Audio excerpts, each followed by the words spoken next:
Hi, besties. You've found your community bestie to share thoughts and opinions, recap the shows we love, Having too much fun. Bravo should be fun. and have piping hot gossip sessions about the celebrities and Bravo lebs we love, hate, and love to hate. He went on a podcast claiming he had a threesome with two women from the Real Housewives of Beverly Hills. Immediately, I was like, I wonder if it's Brandy and Carlton.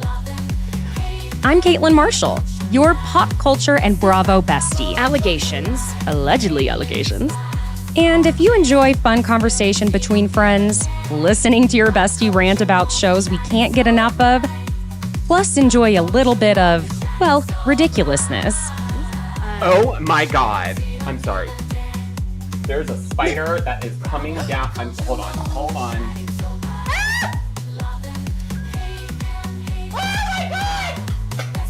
Oh my God! It's like the Blair Witch Project. Oh my God. Has anybody seen my ring? Oh my God. I don't want to ruin the party or anything. Have you seen my ring? Oh my God. Can you look on the floor for my ring? God, someone's gonna kill me. Don't mess with me because I will come. What? Oh. Feel free to leave that in for whatever entertainment purposes. You're in the right place. So thanks for joining me on Besties by Bravo. Hi, besties. Thank you for joining me today, Thursday, September 26th.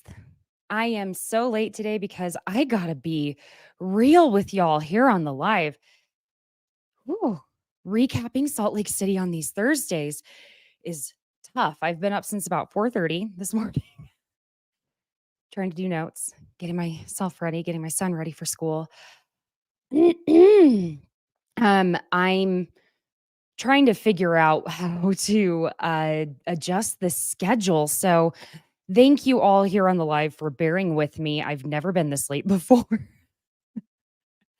And I may have to make some adjustments. I want to keep things consistent and I want y'all to know what to expect. And I want you to be able to know that if I say I'll be here at XYZ time, that I'll be there. So what we may end up doing is, I'm going to think about it, but I may end up having to do just like gossip sessions live on here and then recapping a pre-recorded video, because getting the notes in, the Salt Lake City ladies are putting in the work, honey. Okay.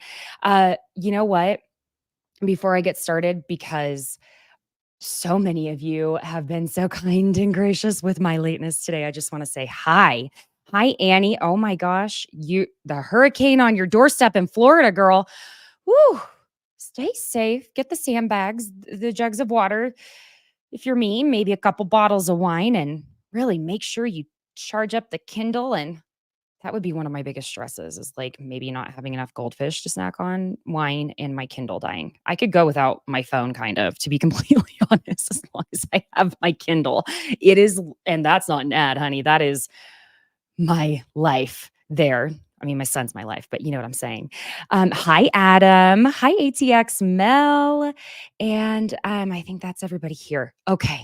Thank you so much for your patience. Let's jump into Salt Lake City, shall we? Okay. So let me scroll up the notes. I have like 10 pages. Okay.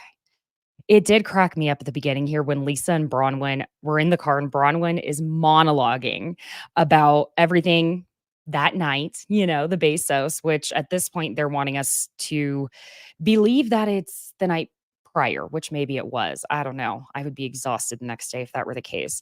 But Lisa looks at Bronwyn and she's like, "Can you be quiet for a second? Sorry, can you be quiet? I'm so sorry." And it's Angie K calling Lisa to get together for the afternoon. Well, we go over to Mary and she's telling Robert Jr. about Britney calling her quote unquote poor, and says, "Don't ever call me poor because that's like being ungrateful to God." Okay. But again here, which we will get to, Britney did not call Mary poor. She did use several poor choices of words, but she said, I grew up poor to marry. And the way she said it was as in, like you, but she did not specifically speak the words, Mary, you grew up poor and I grew up poor. Mary admits in her confessional that Robert is at home living with her, not working or in school, and that she gives him money, but that he's very sheltered. And she's like, yeah, that's probably my fault. I mean, I'll give him the boot at some point. God bless. Good luck with that. Good luck. So Lisa gets her millionth Wendy's placement in. Y'all, she's always we know we love our Lisa Barlow. Our baby gorgeous loves a Frosty and fries. But that being said, lots of Wendy's here. So she goes on a fast food run with Heather and Bronwyn, and Heather was feeling worried that they ganged up on Whitney. Her guilt was getting to her, kept her up at night. And Bronwyn is in the front seat calling out Whitney's, "You want to see the hild Whitney? F you, Lisa," flipping her off. And she's calling Whitney trite. All right. So Heather is concerned about Bronwyn because of this. And she tells us in her confessional that having such strong opinions about people she just met for the first time, yeah, it reminds her of Monica. And she felt very burned by everything with Monica, which I don't know, Heather. I think it worked out pretty well for you. So you're good. But I think it's a fair assessment on Heather's end that it is a bit of a red flag that someone would be that adamantly like not liking someone so quickly, especially when they're not just in your friend circle, but they're also your coworker. You need to give them a chance, right? And we do get to Meredith and Seth. They're such an interesting couple that I still fast forward through their scenes. I'm so sorry. But Meredith tells him that she wants to get bat mitzvahed, and Seth is teary-eyed, and he's just very touched by her wanting to do that. Now we get to Lisa and Angie meeting up, and y'all, it is so awkward while Lisa is looking through the drink list. Listen, if I were Angie and I wanted to get Lisa back on my side, I would have made sure they had some Vita tequila, and I would have gotten her that Vita tequila drink. I wouldn't have ordered my drink before her. I would have gotten at least something for Lisa because, I'm sure she knows what Lisa likes to have for her little cocktails, her little cockies there. But Lisa, it's very silent while Lisa's looking through the cocktail menu. Again, probably trying to make sure they have Vita on there. And Angie starts off by saying that it felt like it was a gang up with Heather, Lisa, and Meredith against Whitney. And I think she kind of also felt that way against herself. But Lisa, you can tell at first, she was open to hearing what Angie was going to say. And then as soon as Angie starts off with that, she getting pissed. Yes, ma'ams. Lisa points out, or Lisa's point, I should say, is that they have conversations, as in she and Angie, that are meant to be in confidence where they can openly say things to each other without it being brought to the other people they're talking shit on. Yeah. And Angie going and telling Whitney what was said is what's bothering Lisa so much. So it's two things here, right? Angie clearly doesn't feel that she needs Lisa as badly as she did last season because, now she's gotten her housewife legs under her, honey. And Lisa needs to realize that also she said all of this on camera, but I think what Lisa was actually pissed off about was that it gave Whitney ammo in the on-camera confrontation. You know what I'm saying? So it's a bit of a thing. I have a feeling Angie and Lisa do a lot of shit talking off camera. And that's part of what Lisa now is concerned. She's like, well, guess what, honey? I don't trust you one dang bit. Okay.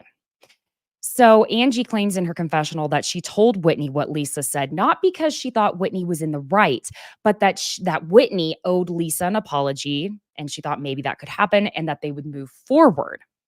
Now, Angie's also saying to Lisa that she feels like she has to try very hard to prove she's a good friend to Lisa, and that Heather taking up for Lisa at the Besos dinner last night was Heather trying to prove to Lisa that she's such a good friend. Now, I don't fully disagree with her thinking that, but the thing is, Lisa ends up saying as much. I felt like Heather was standing up for herself. You know what I'm saying? I don't know. And Heather was doing that by also kind of just having Lisa's back. So Lisa tells Angie, I can handle myself. And Heather was taking up for her own self. In confessional, Lisa says that she feels like Angie is deaf when it comes to listening to her, and that if she would stop trying to get Lisa to think exactly like her and would listen with the intent to understand her, that they'd get a lot further. And I find that pretty fascinating because Lisa, isn't that what like the biggest beef Angie and Whitney at the moment have with you is that you are not trying to understand them and you just want them to take your point of view? Y'all know I love me some Lisa Barlow. Baby Gorgeous is one of my favorite housewives ever. But I got to say, if you are not completely agreeing with Lisa, she's not on your side. Baby Gorgeous. So Lisa tells Angie that basically it feels like just because she's strong and confident in her delivery that she's not allowed to stand up for herself. Now, let me also say this. I feel that very hard in my soul. I am someone that once I get to a point that I am standing up for myself, you've heard Giorgio and I talk about this. If you listen to Giorgio and I get in our chit chats, that I don't usually go there. When I do, honey, watch out. The Scorpio stinger, it will be stinging. You feel bad. And that's part of why I try and hold back. But then it's kind of one of those things. Oh, you know, after being pushed and pushed and pushed, like, "Ah, why would you say that?" And it's like, honey, don't push me. So I do understand where Lisa's coming from in that regard. But Angie says that Lisa may not realize she's talking over people. And the way I was cracking up, because at the same time, Lisa is literally talking over Angie, saying this is just how I am. Well, Angie feels like this is another time when she's expected to just agree with Lisa, but she's not going to do it and doesn't feel like they can move forward if Lisa's not going to hear her out. Lisa ends up telling her that she knows who the fuck I am. And when people are like, oh, you have good sides, and if people will get to know you, they will like you. And Angie goes, so, but why is everybody saying that to you though? And Lisa's like, because maybe they have a perception because it keeps getting perpetuated and it's so fucking annoying. And Angie goes, what if that's people's experience though? Lisa tells her that it's an easy out. And she says, you know what? If everyone wants to think I'm a fucking villain and a bitch and I'm self-centered, I don't really care anymore. I think Lisa's really hurt by this narrative that because she's very strong, and she said it last year, she's a bulldog. She'll go after you. I think she's hurt that she's not being seen as also being very kind, because y'all got to remember this. Lisa can go toes, but do y'all not remember last year when Monica was crying even after they'd had so many issues and they were in Bermuda and Monica's crying about her family, you know, not wanting to see her and all of that? Who was the only person who went and made sure Monica was okay in the bathroom? Lisa. So I think Lisa actually has a very soft heart. It's just, she's complicated, you know, like we all can be. But Angie's trying to say that's not what it is, that everyone thinks you're self-centered, a villain, bitch, whatever. And it's what she's basically saying in backing up Whitney. Like, this is like this to Lisa's face. Okay. And that's fine. That's fine if it's her opinion, but she has to know how it will come back on her with Lisa at the end of the day. You know what I'm saying? Lisa's done it over it and leaves. She's like, well, I hope we can continue this conversation later. Interesting that Bronwyn's husband was the CEO of Palm, you know, the Palm pilot. Listen, I was very young when there were Palm pilots. I think my father had one, which also, happy birthday to my father. Today's his B-day. Their home, Bronwyn and her husband's, it is very chaotic. And it's interesting how, in design, I should say. And it's interesting how that's a big word for Bronwyn to use later on in the episode.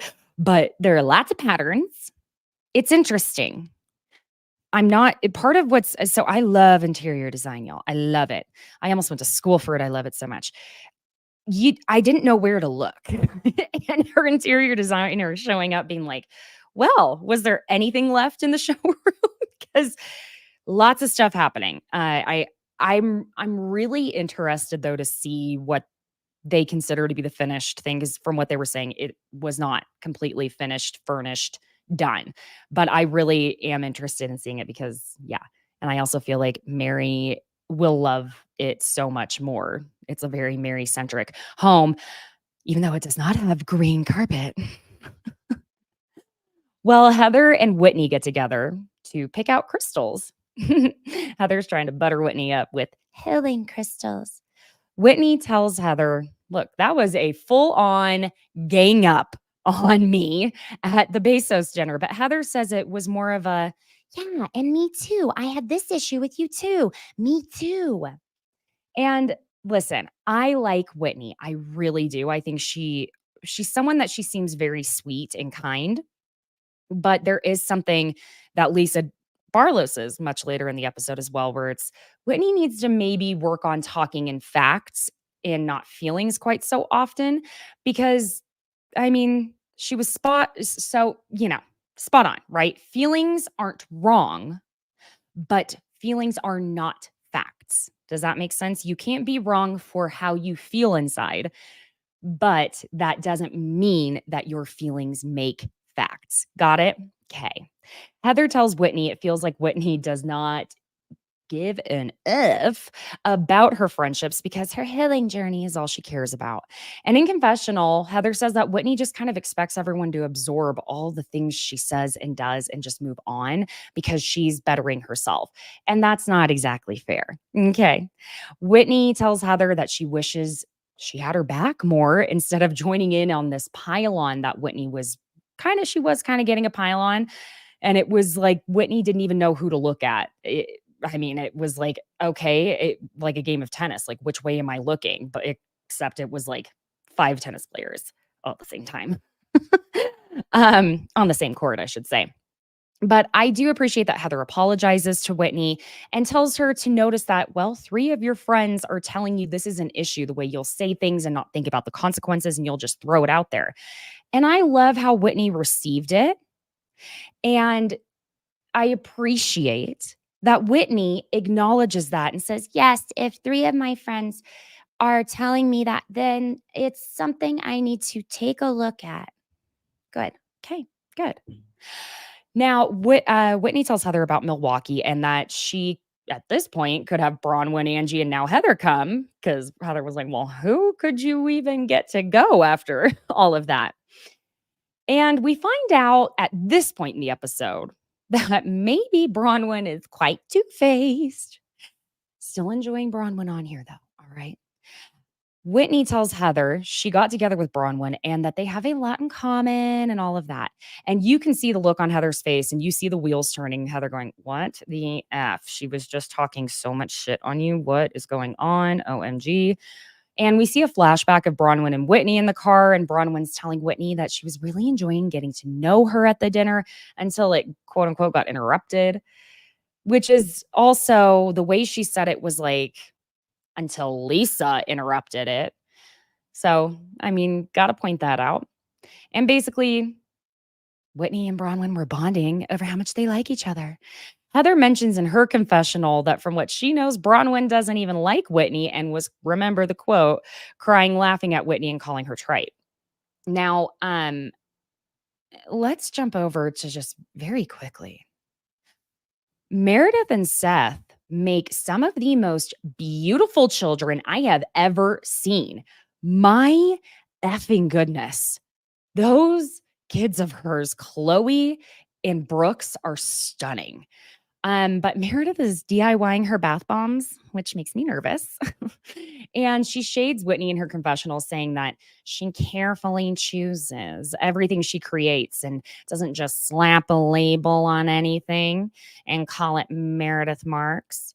We see a graphic, though, regarding Whitney and her bath bomb that I didn't even realize was out there. Part of the marketing on Whitney's bath bombs. And it says, for the girl who likes to take baths and like italicized alone. Well, damn. And I'm sorry, there was such a full circle Mean Girls moment where Meredith is telling her kids about the whole thing with Whitney and how baths are my thing. I just now imagine Whitney being just like Gretchen. We should all just stay there. And then she told me that bath bombs are her thing. And I mean, I just, I, I had to just stop making bath bombs. And it was so sad. Brittany and Heather go play pickleball. Wow. The more we find out about Brittany, holy moly. We find out that Brittany has been married and divorced twice and that she met Jared Osmend because her ex-husband is dating his fiance, or they started dating. And so I'm like, wow, okay. How long ago was this? This was literally 7 months ago. Oy, oy, oy, oy, oy. So Jared found out that his ex-fiance and Brittany's ex-husband were dating, and he calls Brittany up. This is odd to me, but all right. And they start commiserating over this, and that's how they, well, according to Brittany, started dating. I don't know if Jared, knows they're dating, which we find more about that out later. The flashback. Oh, the way I cringed. The flashback of Brittany saying to Jared how much he means to her, and it was like 3 days ago. And he says to her, "You and I have had a very interesting 7 months as best friends." Ow. Ouch. Pain. Oh, I'm in pain and he didn't even say it to me.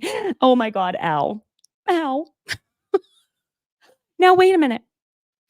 You are telling me in 7 months, you and this guy Jared have broken up and gotten back together 16 times, give or take? Okay. Sweetie pie. No. No.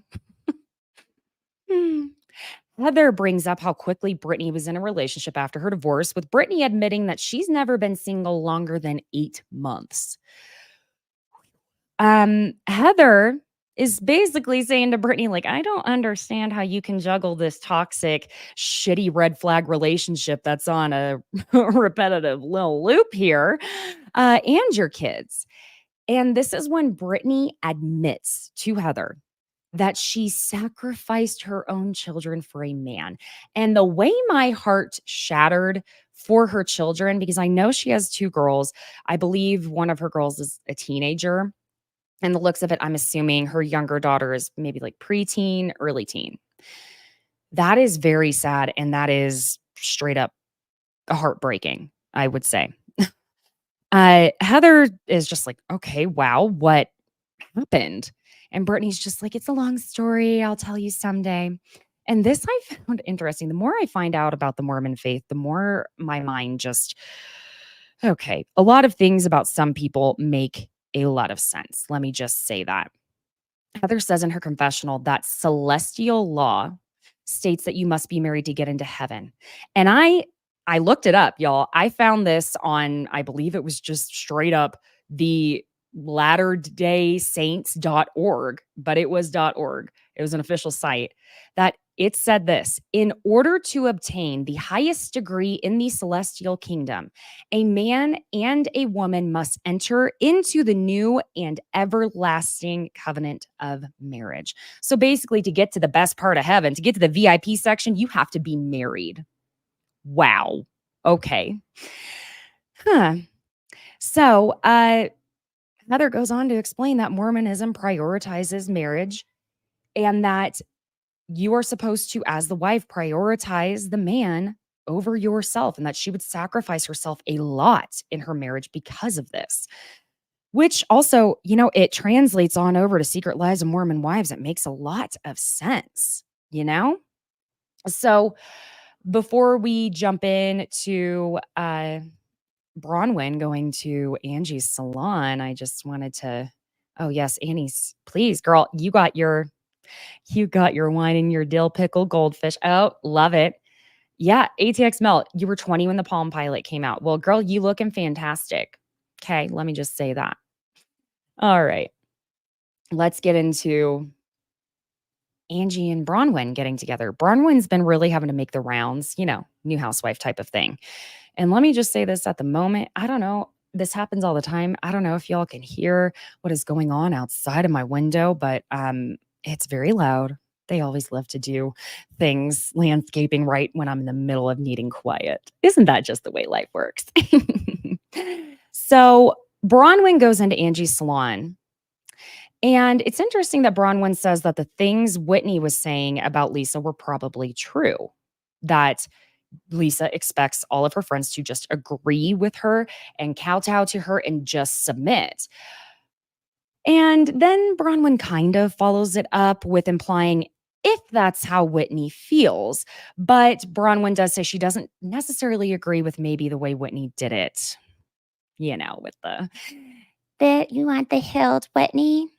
So she brings up Britney, Bronwyn does, and says she doesn't want to call her stupid, but calls her stupid in about 5,000 other ways. First of all, by saying that she doesn't think Britney could put YSL together, spell it as an Yves Saint Laurent. Like, girl, okay, labels. Good for you. Fantastic. Congratulations. I find it, I don't know. I think something about, and again, the part of why she was saying the YSL was because I guess Britney had brought up the other day to Angie, or see, this is again, like, what's the timeline? I hate it when they do this, when they're trying to make us believe something was exactly the night before. Must be a day or two later. And Angie tells her that Britney brought up the heart fur coat thing again. And yes, that's connected to YSL. But y'all, I think we all know that just because something is considered high luxury fashion, it does not mean that it has taste. Okay. Anyway, the ropes course. I mean, can I be honest, y'all? It was funny. It was sort of funny, silly. Mary looked like she was having a grand old time. Britney called everyone sis 500,000 times. I don't know. Part of me wonders if that's just because she's got two girls and she's used to saying that, but when she talks to them, I guess, which I guess she doesn't. But okay. Let's jump on over to when we're sitting down for food and wine. My favorite type of scene, huh? God bless. Britney decides to do a toast, and it's cringy. She says that some of y'all know about my on-again, off-again relationship with Jared Osmend. And then she tells them that they went to Louis Vuitton last night and bought matching jewelry, and that he then officially asked her to be his girlfriend. Wait a minute, you guys. Besties, wait. They were never official this whole time, that they've been breaking up and getting back together and breaking up and getting back together, and they were never actually official. How do you break up if you're not together? Okay. She then says that he made it Instagram official, which is such a big deal. I know it sounds silly, but it's such a big deal because he's never posted anyone before. And Bronwyn's like, didn't he just, only say quote unquote best friend? And we get the graphic of the Instagram story that goes away within 24 hours. So this was not, he didn't put you on the grid, baby girl. No, you didn't make the grid. If you don't make the grid, it's not official. Let's keep that very 100. All right. But the graphic, it shows a picture of Jared in front of a Costco shopping cart where Britney is sitting inside of it. And it literally just says, sometimes you just have to push your best friend around Costco. Yeah. Britney, I am so sorry. God, they are really trying to irk me. I don't know if y'all can hear it. Maybe those of you on YouTube Live can tell me if you can hear the sound that is coming through. Oh, yeah, fantastic. Thank you so much for that. My friends outside. Not my friends. Okay, but Lisa chimes in and says, you're not official. It doesn't look official. And oh my God, Mary. Woo, that woman knows how to hold on to something. Let me tell you. She just straight up goes, I'm just trying to figure out, why do we care about this? And Britney's like, Mary, rude. And then Mary, like you were the other night with me. But Britney says that Mary's the one that was rude to her. And Mary tells her that Britney identified her as poor, which Britney denies. And Britney, again, she did not call Mary poor. Mary tends to hear what she wants to hear in conversations sometimes. Ay. Britney said that she grew up poor, not Mary. And Mary goes, I don't care about you and your boyfriend. I don't care. And I don't think most of us care. Britney's like, isn't this a group of friends? Do you want me to care about you? And Mary, she goes, I didn't ask you to. I didn't have an announcement. Oh, thank God Lisa chimes in for the moment here. And she's telling Britney she worries about this post not being what Britney thinks it is, and tells her that she feels like Jared is working her over a little bit. So Whitney now chimes in, saying that when they went to dinner with her and Jared, she shares the same concern as Lisa because it seems like, well, he cares about Britney, but that Britney's more into him than he is into her. I'm wondering exactly what this means because in confessional, Whitney says that Jared, he's like a politician. Brittany's getting emotional and says she was excited and that she basically didn't realize this wasn't what she thought it was. And Heather tells them that Britney is going through a lot trying to repair things with her nuclear family. Lisa's like, well, what's going on? What's going on with your family? And Britney says that neither of her daughters will speak to her. Ooh, listen to me, y'all. That is a knife in my heart. Gosh, that's really sad. I could not, no. Anything that had my child not speaking to me, if it was something I'd done, no way. No way. I would do anything. Whitney just basically is like, well, what happened? That's a lot for your children to refuse to speak to you. And all Britney really says is that it's really tough and just really personal. Mary wants to go in for the kill with Britney because Mary looks at her and goes, but you trust us with your boyfriend? Britney's like, okay, but you're just saying you don't like me. And Mary's kind of like, well, I mean, you're very difficult. You need some soul searching, babe. Bronwyn gets in the mix saying that Mary isn't wrong. Brittany's just like, I'm kind. So it kind of cracks me up when someone is having it come at her in these settings, right? And when they just say, well, I'm a kind person, I'm a good person. Listen, that's not what's going to really matter with them. You got to go a little farther than I'm kind because Mary is really hitting the jugular. She cannot stand Britney very clearly. And when Mary if she can't stand someone, she is done. I think Whitney's just probably breathing a sigh of relief that Mary has taken her sights off of her. But Mary goes, if you're kind, why can't you make amends with your children? Whoa. Mary gives us the most information and really emotional backstory that she has ever given us in 5 years. Now, she was, not here for one season, but she says that Britney triggers her because in confessional, because she reminds her of her mother. And Mary's mother apparently cared about having a man so much that she forgot she had 5 kids at home, is the way Mary felt. And she said that, we kids, we weren't being fed, running loose, nobody watching over us, and that they didn't feel loved. God, Mary can be so harsh, hurtful, and hilarious. But I gotta say, this broke my heart too. I don't know. As a mom, you don't even have to be a mother for it to hurt your heart. And it says a lot about Mary and maybe what some of her triggers are. But Britney at the table is telling Mary that she has no idea what she's talking about and eventually says, you just shut up. Oh my God. Now, here we go, Mary. You lit the match. There goes Mary. There she goes. Because Mary goes, oh, shut me up. Shut me up. And all I could think, I just started yelling at the TV, drag me, Monique. I don't know why it gave me that. But Britney tells Mary not to bring up her kids, is pointing at her saying, don't you ever bring up my kids. And Mary saying, don't point at me. And I'm surprised we didn't get little girl. And Mary is now in full-blown child mode after Lisa tries to put a stop to it all, saying it's going too far. All right.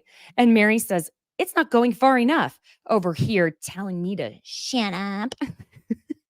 Heather now tries to tell everyone that if they respect her, they'll show Britney some respect.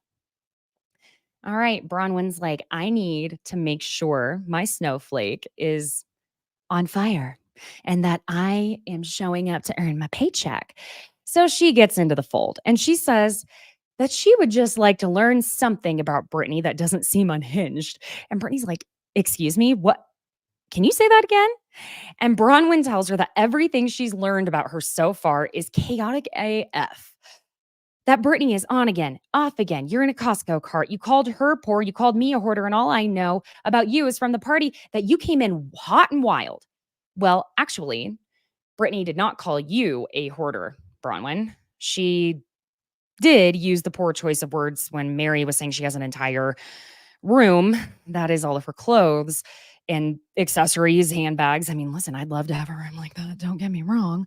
But she said basically, like, oh, hoarding. And she was equating that to understanding that, growing up without food security, without security that you're going to have the things you need and your needs met physically, as in needing clothes, shelter, things like that.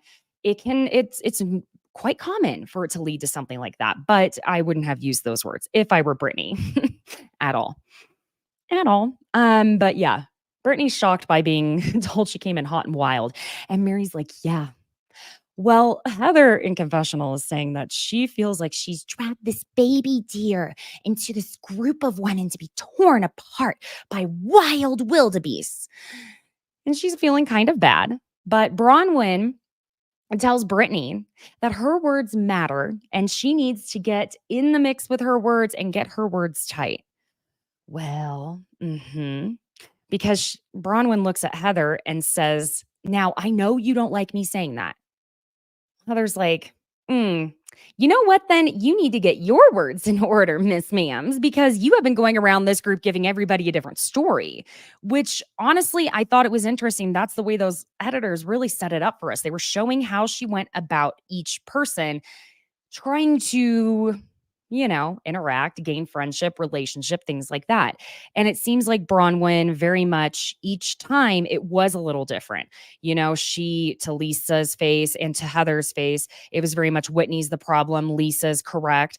And when it got on over to Angie, it was not that way. When it got to Whitney, it was, we'll find out, not quite as pro Whitney as we thought she was to Whitney's face, but it did have a different connotation every time she spoke to someone. Do I hate it? No. Is it entertaining? Yes. But if that were someone that I was entertaining as a new friend, maybe I wouldn't like it so much. So I'm on Heather's side with this. But Heather brings up how Whitney told her that Bronwyn was so supportive to her and that on the Wendy's drive, Heather, Lisa, and Bronwyn went on. She says, you were Team Lisa and saying horrible things about Whitney, which made Heather feel like Bronwyn was being two-faced with them, like literally each person. And she kind of has been. But I mean, what do you expect? Her to just straight up be a soldier for Lisa? And I wouldn't have liked it if she was anyway, even if I like Baby Gorgeous. Now, Whitney's kind of like, well, what does that mean? What do you mean horrible things about me? And you could hear Whitney feeling kind of broken by this and sad, which kind of made me sad because you could tell Whitney was like, I thought I had a new friend. Gotta buy another crystal. Now, Heather brings up what Bronwyn said about having the quote unquote crying laughter at the do you want to see the hild Whitney moment with Lisa. But y'all, apparently Bronwyn had already told Whitney basically everything that she said to Lisa and Heather, but it sounded very different the way she said it to Whitney. She made Whitney feel like she was in on the joke, while her conversation with Lisa and Heather made Whitney the joke. It's not even like she said anything completely different. She left out the part where she called Whitney trite. But I would say that, yeah, that to me, it was that difference. So, anywho, I can't quite decide on Bronwyn. But Whitney now isn't getting that Heather is kind of actually having her back after she said to Heather, I wish you had my back. But Heather's also having Britney's back by calling out Bronwyn for, being so harsh. I just can't fully decide on Bronwyn, but I'm still entertained. Whitney tells Heather that the way she's going about this all is really messy and confusing. But Heather points out that she said it was surprising when Whitney told her that Bronwyn was so supportive of her. I mean, all you had to do was look at Heather's face and know that she was like, really? Bronwyn was supportive of you. Okay, that's fascinating. Sure. Uh-huh. Now, Bronwyn asks Lisa if she left their Wendy's drive. How many times are we going to say Wendy's? Feeling the same way that Heather did. And Lisa, you can tell, is like, oh God, okay, well, I want everyone to support me and have my back, so I better have Bronwyn's back. And Lisa's basically just like, no, not really. I mean, I know how, I just understand the way you talk. Well, Heather's holding Lisa to it, saying, so you really think that after our conversation, the way Bronwyn was talking about Whitney and Maylee, Whitney's friend, That she wants to call them up and go have lunch and braid each other's hair and have slumber parties and go on a Wendy's drive.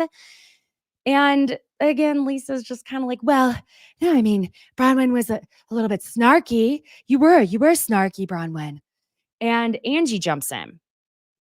I love what Angie said here. And this is, again, y'all, what I really want to reiterate when it comes to Angie. She takes a second to be on the course here with everyone because she has to process it. And I understand I can kind of be that way myself. And when she jumps in and she chooses to say something, she usually says something pretty good. You know what I mean? Because Angie points out, well, maybe after Bronwyn got to know Whitney, she had a change of heart and saw her side of things more.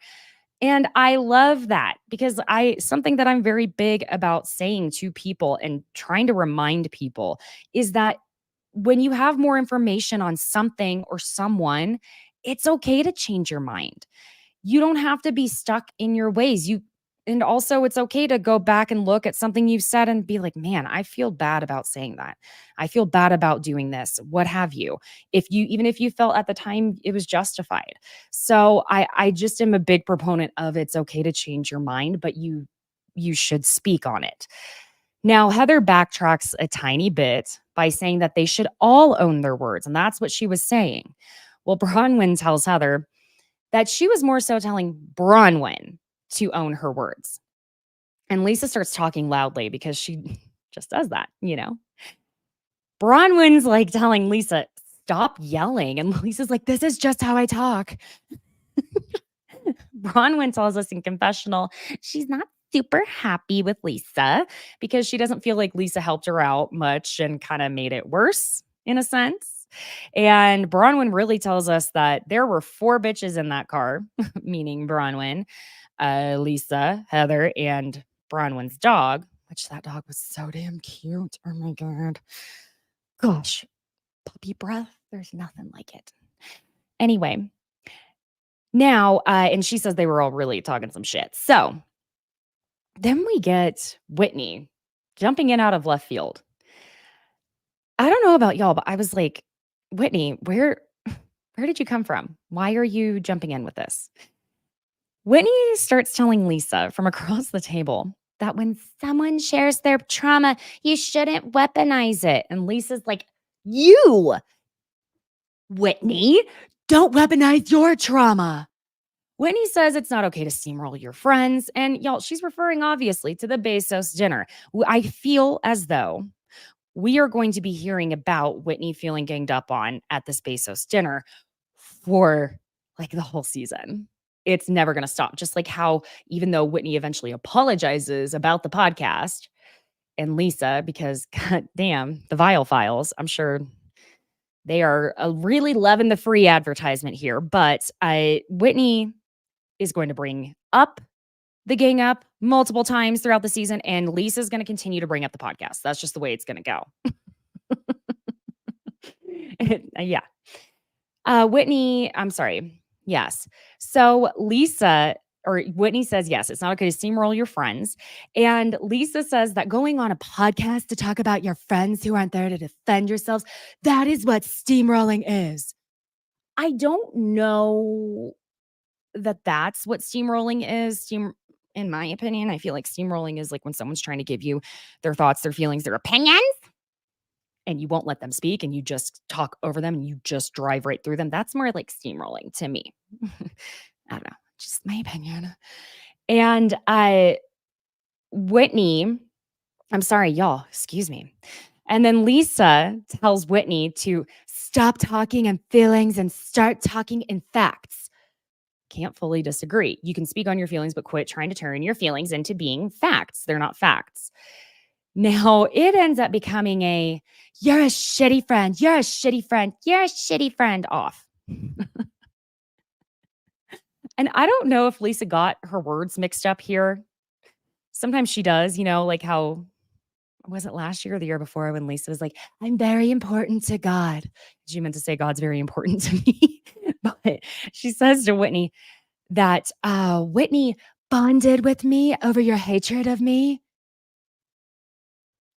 Sometimes I don't know if the altitude is high there. I know it's here, and so there's a little less oxygen, so it can make things a little confusing.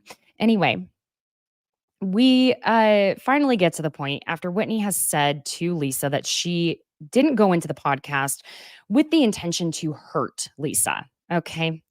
And then she apologizes to Lisa about talking about her on the podcast. Now, in confessional, Meredith is like, well, I think I was owed an apology, but am I surprised I'm not getting one? Meredith, I also love you so much. Like, you are mother, okay? You are mother. But at the same time, sweetheart, our bathtub queen, our disengaging queen. I don't think Whitney owes you an apology for starting a jewelry line and doing bath bombs. Because quite frankly, I'm going to say this as kindly and gently as I can again. We know it's going to be something different coming from Meredith Marks. You have caviar. Your jewelry is high, like luxury. Okay. Come on. It's not the same. Don't worry about it. Okay. There are lots of bath bombs out there. I mean, are you going to get mad at Crayola for making the bath bombs that I used as rewards for my son's potty training chart? Even Crayola has bath bombs. Now we get to the conclusion of Whitney telling them all that she's inviting them to the next drag show she's hosting for Trixie in Milwaukee. Now, Lisa, you can tell the look on her face. She's like, oh my God, not another drag makeup competition. If I can't have Morgan, I take my glam everywhere, to the grocery store, on vacation, everywhere. Don't make me do it. You can see it on her face. You can see it. But Whitney starts telling them, I got a private jet and I did my research. There is a bathtub there. and everyone kind of starts cracking up. Meredith. Disengaging queen. She goes, I'm not sure if I can make it, but we'll discuss that later. Ooh, I was like, oh, that was beautiful. It was beautiful. Queen energy right there, honey pie. And then in confessional, Meredith says, it's not that I don't want to go to Milwaukee. Who wouldn't want to go to Milwaukee in the middle of winter? It's just that I don't want to go with Whitney. And Whitney does her own thing in her confessional, being like, I don't know if I can go. Well, I don't want you to go, Meredith. oh my gosh, y'all, Salt Lake City is serving it, okay? Serving it on the silver, platinum, golden platter, all the precious metals. All right, besties. I hope you have a wonderful, wonderful weekend. I especially after how today started going for me and trying to get this stuff done, because the way I try and do this when I'm recapping things. I like to watch the shows for fun first when it first airs, not take any notes. And then the next day I usually try and take the notes. Well, short of hiring someone to take notes, yet also they would have to be in my brain and being like able to know my opinions at each moment, which is kind of hard. I'm wondering again if maybe Thursdays are just going to be our gossip session, and then I will do a pre-recorded Salt Lake City like later in the day. I think that may be something I could make happen more, which somehow give myself more work. That's smart. Okay. But it would be a shorter live podcast for the gossip, depending on what's going on. So let me know your thoughts. Because I don't want to completely get rid of one of these live, little get-togethers here on YouTube during the week, but I just need to get the schedule right. And life is lifing lately. It's been a lot going on, trust. Now, do me a favor. Wherever it is you listen, could you please leave a 5-star review? It means the world. It's free to do. And I love you so much for it. I'm literally giving you big, giant hugs and kisses, besties. Also, if you want to watch the video portions of this, if you're listening on audio, go subscribe to the YouTube channel. And you can join the lives that we are doing. Also, be sure and check out the Pop Culture Besties merch shop. It's on Etsy. And I've got a bunch of fun stuff up there. And I also want you all to have a very wonderful weekend. And I will see you on Tuesday. All right. Thanks for joining. Bye.